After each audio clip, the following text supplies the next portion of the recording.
Oi meninas, tudo jóia? Hoje nós vamos falar sobre os instrumentos e materiais para dentística e prótese. Além dos instrumentos básicos, né, que nós vimos lá no que compõem o jogo clínico, né, o espelho, a sonda exploradora, a pinça para algodão, a seringa carpule e a espátula, né, e outros instrumentos serão necessários de acordo com cada tipo de tratamento a ser realizado, tá? Então, depende de cada um, né, de cada especialização ou de cada costume, de cada escola que frequentou, para compor seu jogo clínico. Às vezes, ela vai compor o jogo clínico como básico mesmo, tá? Com o espelho, a sonda exploradora, a sonda milimetrada, a pinça de algodão. E vai colocar em outra bandeja, outro pacote, a seringa carpule separada, tá? E depende de cada costume. Mas basicamente o jogo clínico, tá? É composto pelo espelho, uma sonda exploradora, uma sonda milimetrada, a pinça e às vezes a espátula, tá? Para inserção de resina. Depende muito. Um instrumento que a gente vai ver, né, é como, por exemplo, a restauração do amálgama de prata, né, que é uma restauração, e as restaurações em resina, né, química ou fotoativadas, tá? São preparados, então, cavidades, tá? São preparos cavitários realizados com brocas, a confecção de próteses móveis ou fixas. Na imagem, a gente está vendo um amalgamador, tá? É ele que vai agitar. Antes, o cirurgião dentista que misturava, né, as propriedades químicas, para ele vem o pó e o líquido, né, o amálgama, não vem pronto, porque ele vai endurecendo, né, se a gente não utiliza ele rápido. Então, é como antes os cirurgiões dentistas estavam se intoxicando, né, e os pacientes com o mercúrio, hoje a gente tem essa tecnologia que é o amalgamador. Quase não utilizamos o amálgama mais, mas algumas situações e alguns cirurgiões dentistas utilizam. Então, é um aparelho que eu achei interessante trazer para vocês e como funciona. É o seguinte, vai ter cápsulas, tá? Vão ter cápsulazinhas e elas têm tipo um botão na ponta, tá? Por quê? Porque vem separado o líquido do pó. Quando você aperta esse botão, ele mistura, tá? Ele misturou. Aí você coloca dentro desse amalgamador, aí você vai ler no pacotinho dessas cápsulas quanto tempo, né, o fabricante indica você colocar ele para agitar no amalgamador. E aí você vai colocar o tempo ali, né? Ali tem a setinha de subir para baixo, né? E ele vai agitar essa cápsula e vai te avisar. Ele vai dar o tempo e ele vai apitar, tá? Este instrumental do lado é para auxiliar, né, a inserir esse amálgama na cavidade, tá? Já preparado. As sondas exploradoras, elas têm números, tá? Sonda exploradora número 6, 47 e 5. A diferença é nítida nelas mesmas, tá? A primeira imagem lá pode ver que ela é reta, as duas pontas dela são retas. A segunda imagem, ela já tem um ganchinho, mas no final ela é reta também. A terceira imagem, ela tem o ganchinho, é reta, mas aí ela tem um dentinho, sobe um dentinho, tá? Acho interessante vocês pesquisarem as três e olharem com clareza a foto das três, tá? Para vocês irem decorando a diferença das três. As espátulas para cimento, então tem a número 36, que é a primeira imagem, a de número 70 e a número 24, tá? A número 24 é a mais fina e ela é utilizada também na endodontia para misturar o cimento endodôntico, tá? A de número 70, que é a imagem do meio, ela é utilizada também bastante para prótese, tá? Ela é utilizada para, às vezes, aquecer a ponta dela e arrumar a cera. A gente utiliza ela bastante. Para cimento também, tá? Mas é utilizada também na prótese para isso. E a 36, ela é usada para resina acrílica. Ela é bastante usada para resina acrílica. As brocas, né, elas são responsáveis pela remoção do tecido, né, e pela forma e contorno dos preparos cavitários que irão receber os materiais restauradores. Então, daí depende, né, o que o cirurgião dentista encontrou. Ele encontrou cárie, ele vai remover com a Carbide. Ainda tem esmalte e dentina, então ele vai usar a esférica, né, e depende bastante do que ele encontrar nesse elemento dentário para ele começar a fazer a abertura cavitária. De acordo, né, com a função, né, de cada uma, elas podem ser para uso de caneta de alta rotação e micromotores, baixa rotação.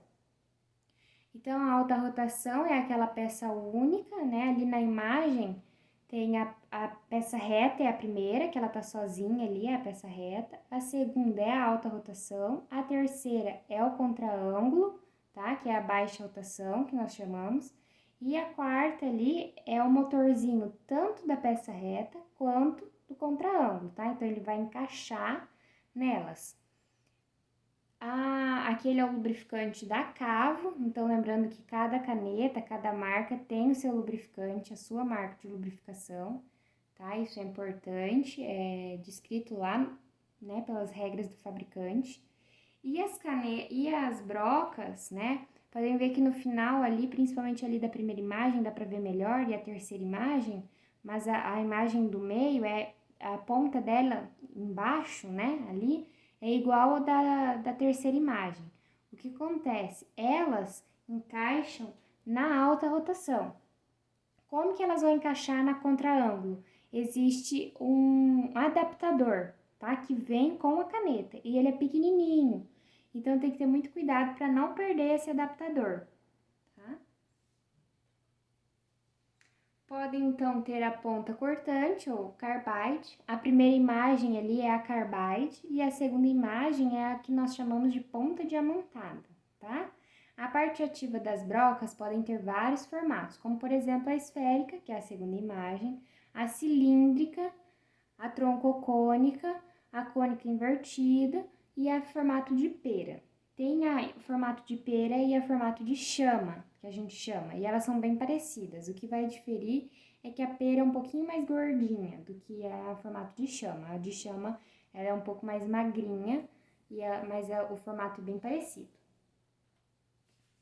Existem também brocas que possuem pontas para acabamento de restaurações em resina. Então, quando a gente termina essa restauração, a gente tem que fazer um acabamento e polimento, tá? O que é isso? A gente vai deixar ela mais fina, vai deixar ela mais bonita, mais apresentável esteticamente, né?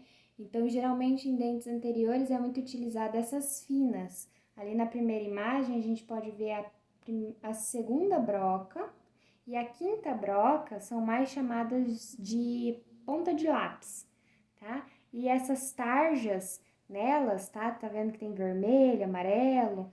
Essas tarjas vão dizer a finura delas, tá? Quanto fina elas são, tá? E às vezes o número da broca vem na broca e às vezes não, tá? Então, atente-se quando abrir o pacotinho da broca. Tá lá na broca 10, 14. Aí tá no pacote, só no pacote, na broca não. Então, já cria na memória o formato da 10, 14, tá? Mas às vezes ela vem na broca escrito o número dela. Os cortantes, né? São instrumentos com a face ativa afiada para dar acabamento às paredes cavitárias, né, desse preparo cavitário que a gente realizou.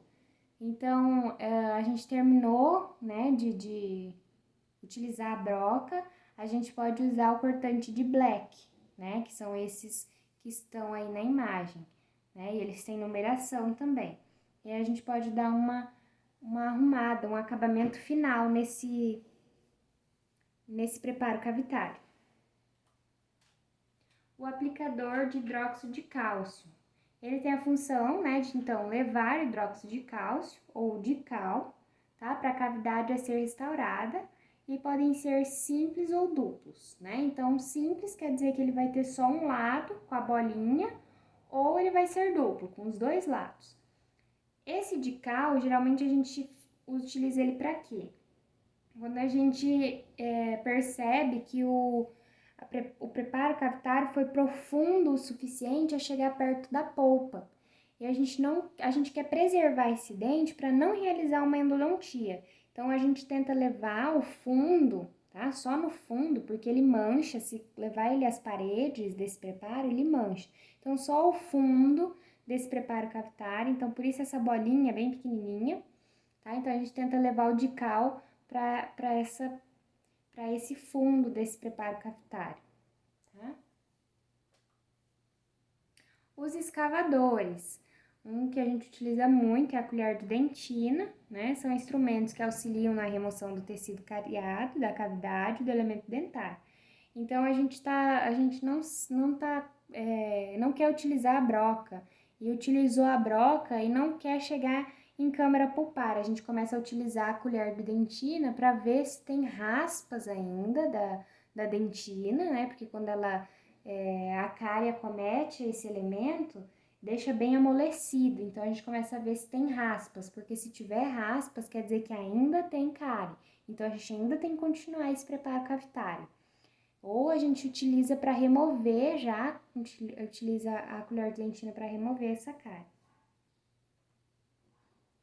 São instrumentais, então, que auxiliam a levar, né, materiais que servem para preenchimento das cavidades ou curativos, né, como o cimento de fosfato de zinco ou cimento de óxido de zinco e eugenol, né? Então, essas espátulas vão ser úteis, né, para preencher essa cavidade, né? Seja com curativo na endodontia, seja para finalizar já esse preparo cavitário com a resina já.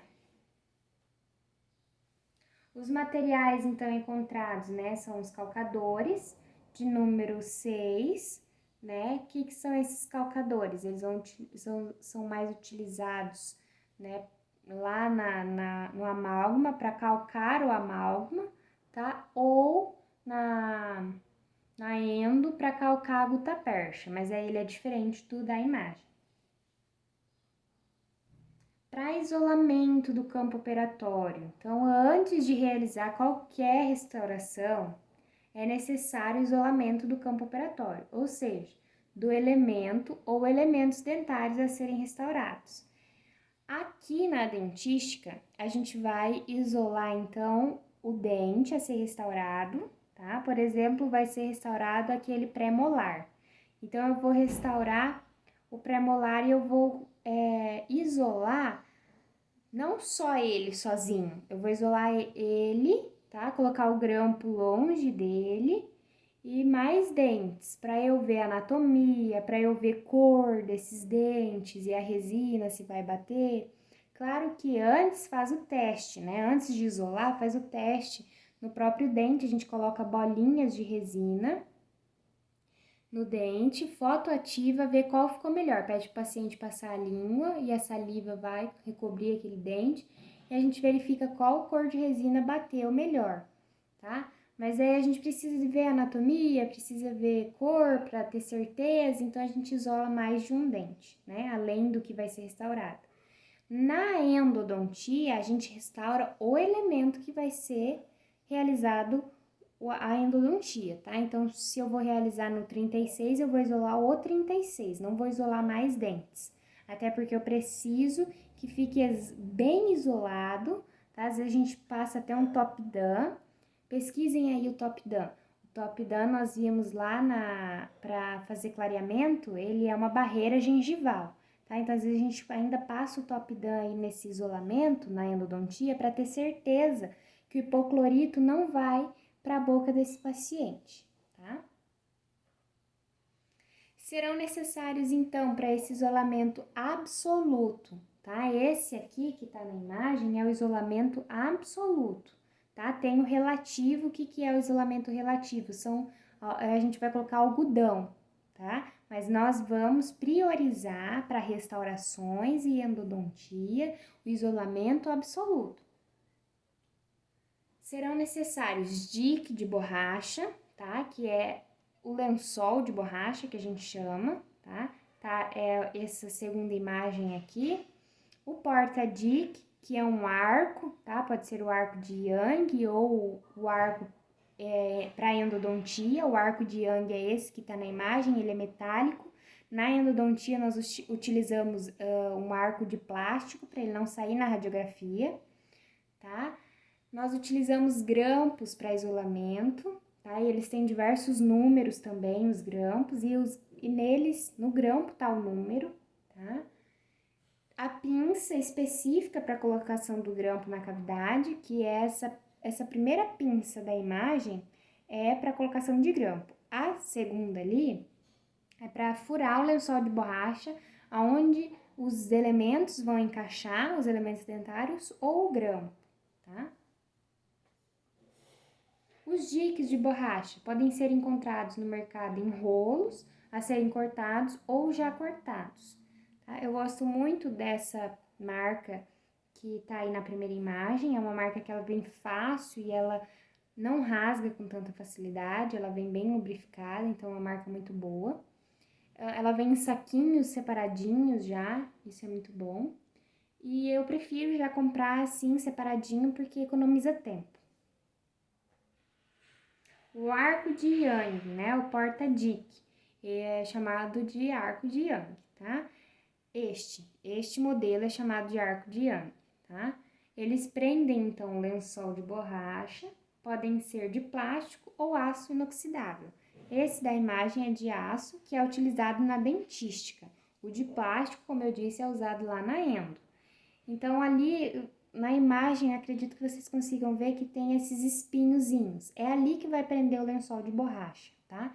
Ali que a gente vai colocar o lençol e ele vai furar, vai rasgar ali só naquelas pontas e ele vai fixar nesse arco. As pinças, essa é a pinça para colocar o grampo. Vejam lá a ponta como ela é, tá? São utilizados para colocar o grampo de isolamento, tá? Com o dique no elemento a ser restaurado. Essa pinça é utilizada então para furar o dique de borracha no tamanho específico do grampo. Então, olha lá o discozinho na segunda imagem, ele tem vários tamanhos. Então, é um grampo para incisivo, ou aqui vai o incisivo central, eu vou isolar o incisivo central. Então, eu vou colocar a primeira bolinha. Então, cada tamanho é para dente. A última bolinha é para ser colocado no elemento que vai o grampo, tá? Então, essa bolinha ela vai girando, a gente gira ela e coloca onde quer, tá? Daí vem e aperta e essa pontinha vai apertar em cima da bolinha. Os grampos para isolamento, eles são utilizados então para fixar, né, o isolamento com o dique de borracha no elemento dentário.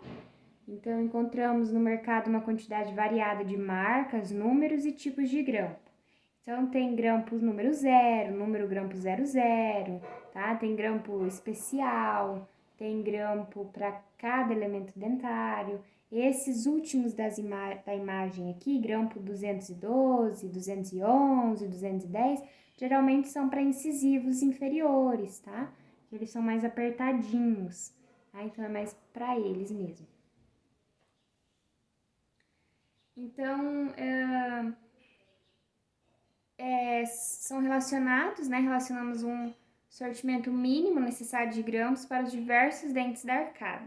Então, a gente tenta não ter tanto grampo, né? Porque são várias marcas, né? E vários tamanhos. Então, para a gente não se perder e não colocar tudo lá em cima, a gente tenta deixar já meio que separado. Se vocês quiserem tirar print dessa imagem ou procurá-la na internet, é interessante, tá? Os incisivos e caninos, então, a gente utiliza 210, 211, 212, os pré-molares 206, 207, 208, 209, os molares 200, 202, 204, 205. Aí grampos especiais, que são assim, o dente tá meio girovertido, o dente tá meio... O que é ele girovertido? Ele não tá na posição certa na arcada, né? Ele tá meio viradinho. Então, não dá para eu encaixar o grampo do número dele. Então, eu pego um grampo especial, tá? essa é a capsulazinha para o amálgama, né? Olha lá o botão dela lá em cima, é aquele botão que a gente aperta e daí vai rasgar, né? Tem uma separação ali, ela vai quebrar essa separação e aí então vai juntar, né? A limanha e o mercúrio, tá? Com a mistura, então, para ele coloca no amalgamador que nós vimos lá na frente, né? Vamos obter então o amálgama, que é o material restaurador de cavidades. Dentre outras, né, destacamos então ela separada, tá? Tem marcas diferentes, então vende-se ainda separada, né? Ela, o pozinho e o líquido, tá? Então tá escrito ali, liga para amálgama, né? Então elas vêm separadas, ou na cápsula já. A maioria tá comprando já na cápsula, é difícil quem tem no consultório eles separados, tá? Instrumentos e materiais necessários para o isolamento. Então, para o isolamento absoluto, né, nós vamos precisar de pinça, perfurador, tá? Pinça para grampos, né, ou porta-grampo, o dique de borracha ou lençol de borracha, os grampos e o fio dental. Para que o fio dental? Atentem-se a isso. O fio dental a gente vai já, igual tá na imagem, vai fazer um nozinho e amarrar esse fio dental. Por quê? Porque caso o nosso dique rasgue, solte alguma coisa e esse grampo venha a sair, soltar, a gente consegue segurar ele com o fio dental para o paciente não engolir, tá? É muito perigoso mesmo e acontece né, não é raro acontecer isso, tá? Então a gente precisa amarrar o fiozinho dental no grampo, por favor, lembrem-se disso. Por favor mesmo, é muito importante para o paciente e para nós, tá? Os sugadores descartáveis, eles auxiliam no campo operatório, aspirando a saliva da cavidade oral do paciente. O que eu tenho para dizer dos sugadores? Tanto na dentística quanto na endo, quando a gente coloca o isolamento, a gente não tem mais noção da salivação do paciente. Então, a gente tem que estar sempre perguntando para ele, quer que sugue? Quer que sugue dentro da boca? Porque enquanto a gente estiver lá no isolamento, não vai ter saliva, a gente não vai ver. E às vezes o paciente está se afogando em saliva, tá? Então, atente-se a perguntar assim para o paciente, quer que eu sugue a boca? Tá com bastante saliva? Aí ele vai balançar a cabeça e suga, tá? Daí abre um pouquinho o isolamento, com muito cuidado, porque ele rasga com muita facilidade. Então, tenha cuidado. Puxa um pouquinho o arco, tá? Não o lençol, não mexe no lençol, puxa um pouquinho o arco. E aí coloca o sugador na boca. Lá na endo vai ser um pouco mais dificultoso, porque na endo a gente vai utilizar dois sugadores. O sugador endodôntico e o sugador descartável, tá? Então, mantenha o descartável perto de você, porque quando ele precisar que sugue a boca, você já tá ali com ele. E o endodôntico, depois que a gente abriu a cavidade, depois que chegou ali no canal, não se utiliza mais o descartável, tá? Utilize só o endodôntico. Então, tem que ter esse cuidado sempre com sugadores, tá? Na cirurgia somente o sugador cirúrgico, descartável cirúrgico ou aquele de metal que eu mostrei. Esse aí não, tá? Não é utilizado na cirurgia. Então, antes, né, do aparecimento dos amalgamadores, a limanha e o mercúrio eram pesados na balança, tá? Então, precisava saber exatamente a quantidade do pó que seria utilizado, tá? E era triturado utilizando, então, um grau e um pístolo, tá? As proporções de limão e mercúrio eram fornecidas pelo fabricante, e aí tinha que dosar tudo isso e aí, então, fazer a mistura. Apesar de ser mais trabalhoso, né, este método não pode ser deixado de lado, uma vez que imprevistos, né, como defeitos no amalgamador ou falta de luz, né, repentina, podem ocorrer, tá? E para o paciente não ir embora sem nada, então pode ser que a gente utilize aquele método. É muito difícil, mas pode ser que utilize. Tá? Os condensadores. Após o amálgama ser inserido, são utilizados condensadores para condensar o amálgama na cavidade. Possui vários tamanhos e formas também. Tá? Então, tem o de número 1, de número 2, de número 3, de número 4, 5 e 6. Tá? que daí a gente vai saber o formato da cavidade e sabendo o formato da cavidade, como, né, que a gente vai inserir ele, com qual condensador que a gente vai inserir.